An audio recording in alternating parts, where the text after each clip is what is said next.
Så er det blevet Loy Krathong, og der er kæmpe opbud af politi og militær.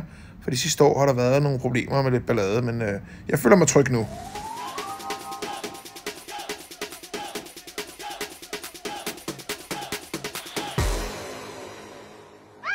Så er vi klar til at sætte en lille båd. Ja. Ja. De har også lavet de der lanterner, eller hvad det hedder, dem de sætter op. Ja, og de over det hele, kan jeg godt se. Ja. Skal vi også have sådan en? Okay, det er jo. Så er vi klar, mig og Øt, til at gå ned og ønske god held, eller hvad det er. Held og lykke til næste år, ikke Øt? Er vi klar? Are you ready? Yes. Yes. Hey, fyrværkeri også. Jeg fik kun den sidste. Det er typisk. Kan vi ikke snart få sat den der skude i vandet der? Så. Need to have money. Så fik vi sat den ud. Meget kæk. Good luck. Good luck next year. Good luck with coming. All the bad luck is going out. Let's hope so. We need luck. Oh, not good, not good, not good. Oh. Shit. Skønhedskonkurrence, og det her er ikke for familien. Bam, bam. Nej, og en smuk i dag. Den er ikke særlig gammel, jeg tror, hvad er. How old is Bam?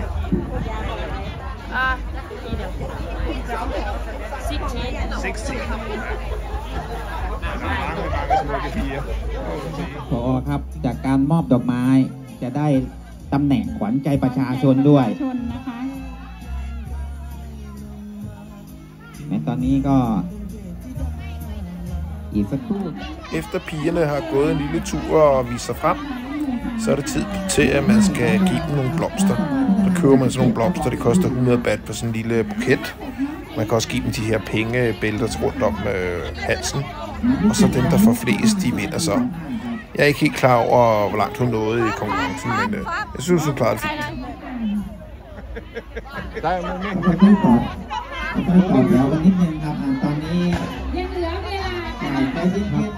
Min kone havde fortalt mig, at efter de smukke piger, så kom der Chang-piger. Og til dem, som har været i Thailand og kender Chang-øl, så mange gange så er der sådan nogle rigtig, rigtig smukke piger, som serverer det her øl. Men det her, det var ikke den slags piger. Det var Chang, det var elefanterne. Og det var altså ikke... Inden I slagter mig, så er der altså noget, min kone sagde til mig. Der kom Chang-piger, altså elefantpiger. Og de var sgu også smukke på deres måde. Men jeg tænkte, nu skulle de til at have blomster, og så siger jeg, ej, de stakler, de får jo ikke en blomst, altså. Men der tog jeg godt nok fejl da. Jeg vil sige, de var i hvert fald lige så populære, om ikke mere populære, end de smukke unge piger. Så det var sgu rart at se.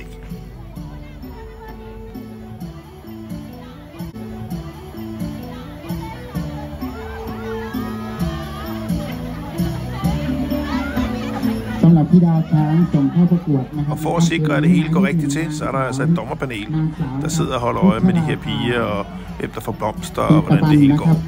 Så det er den rigtige, der vinder. Men jeg havde jo lovet min lille ven Øt, som står nede til højre der, at vi skulle sætte en lanterne op, så det har han glædet sig så meget til. Så det fik vi gjort, og den strøg til værs.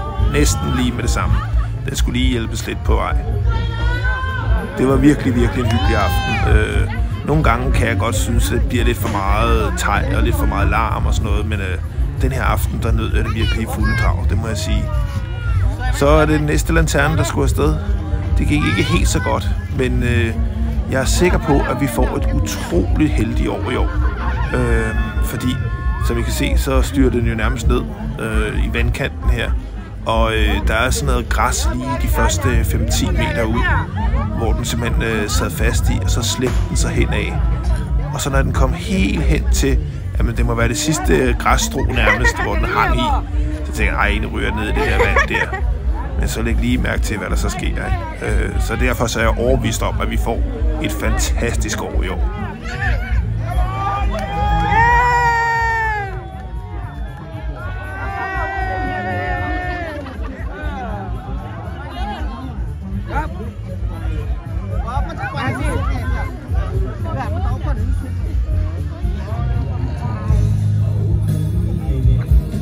slutter mig min bedste dag. Hey, stop nu. Slutter vi af her på den lokale med lidt god mad. Efter det der løgkarton der. Det er fandme skønt.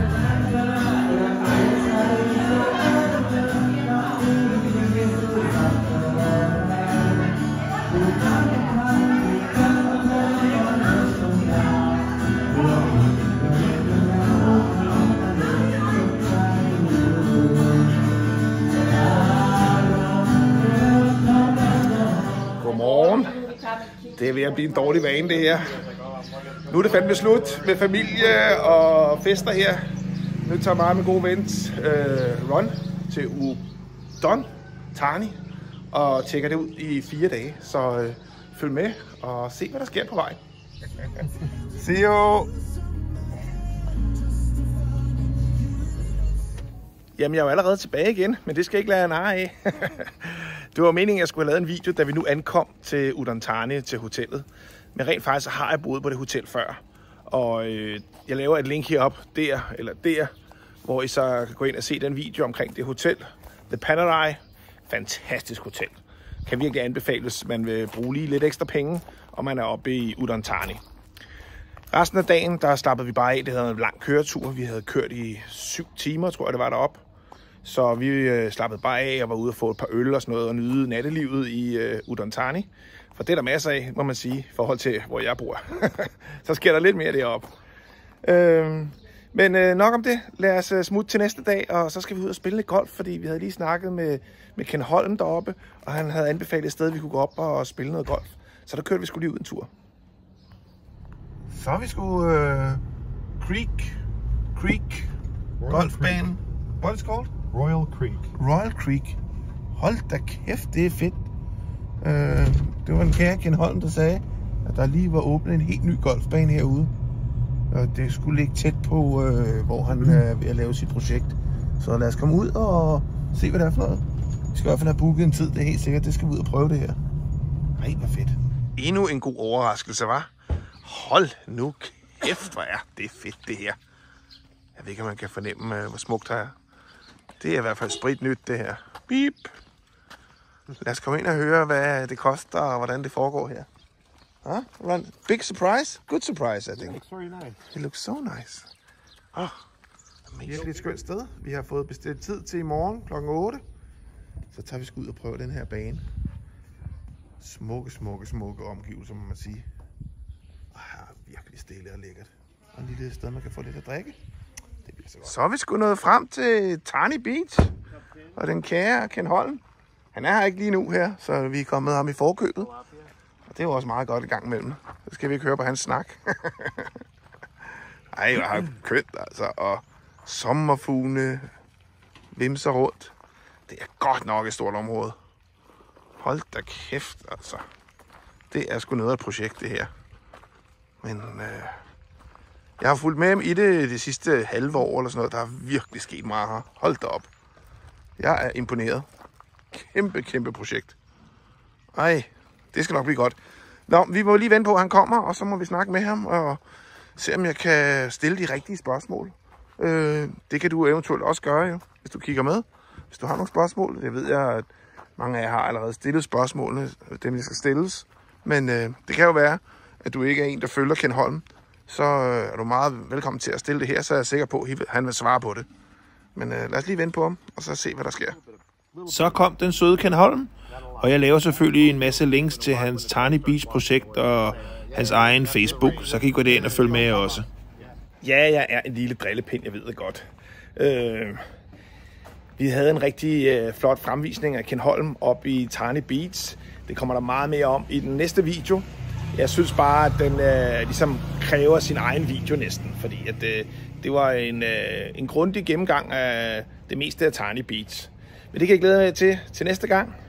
Men indtil da, husk at gå ind og like, subscribe, og så ses vi. Ses.